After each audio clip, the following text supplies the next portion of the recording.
Welcome to Real Vermont News.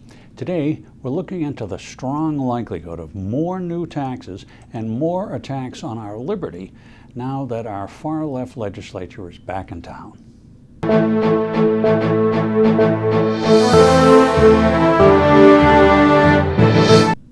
Over 600 bills have been introduced this year in the Vermont House and more than 200 in the Senate.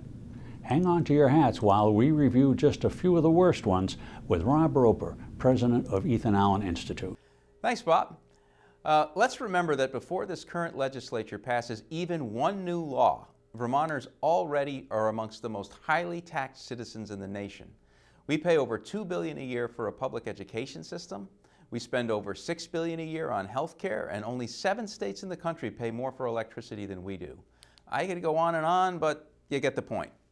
Everybody gets the point. And one more thing, the state's $4.5 billion in unfunded pension liabilities for teachers and state workers. It's going to cost almost $200 million every year for the next 20 years just to keep that debt from growing. And the legislature hasn't begun to figure out how to pay the basic $4.5 billion bill to bring things up to date. Well, that's the starting point for this discussion. We're going to have even more taxes to pay if the majority in the legislature follow through with their Transportation Climate Initiative, or TCI, for example. The TCI is a not-so-cleverly disguised carbon tax that liberals want to add to the price of gasoline and diesel we buy for our cars and trucks. It will add as much as 17 cents per gallon, just to start. The price under TCI will increase every year to the point where it's so financially painful to drive a car, you'll have to stop. How can the left claim this is not a carbon tax? But let's move on. What's happening with the minimum wage increase that is such a big priority for legislative liberals? Well, on the one hand, they think even the tiniest of Vermont businesses can afford to pay employees $15 per hour. But somehow they forgot that many healthcare workers who are paid through Medicaid currently make less than the proposed minimum wage.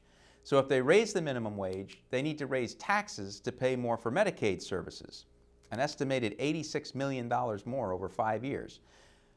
Those same far-left legislators seem determined to pass a mandatory paid family leave program too, and that comes with a new payroll tax costing working Vermonters about $30 million per year. Speaking of health care costs, I see that the Green Mountain Care Board, whose job it is to contain costs of health care, recently approved more rate increases for people with Vermont Health Connect insurance plans. Blue Cross Blue Shield premiums go up 12.4% and MVP gets 10.1% raise. We all got raises like that, right? Sure we did. Don't forget the 59% increase the Green Mountain Care Board okayed for One Care Vermont. That's going to cost $1.42 billion. And here's another kick in the shins. We're looking at a 4% increase in property taxes to pay for education. It's a mess, and it's getting messier.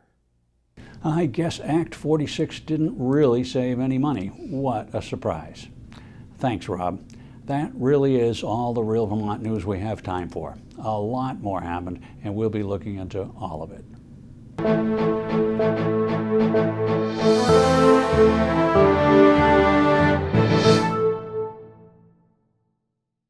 Paid for by Rescue Vermont Political Action Committee. Bob Fernier, Treasurer.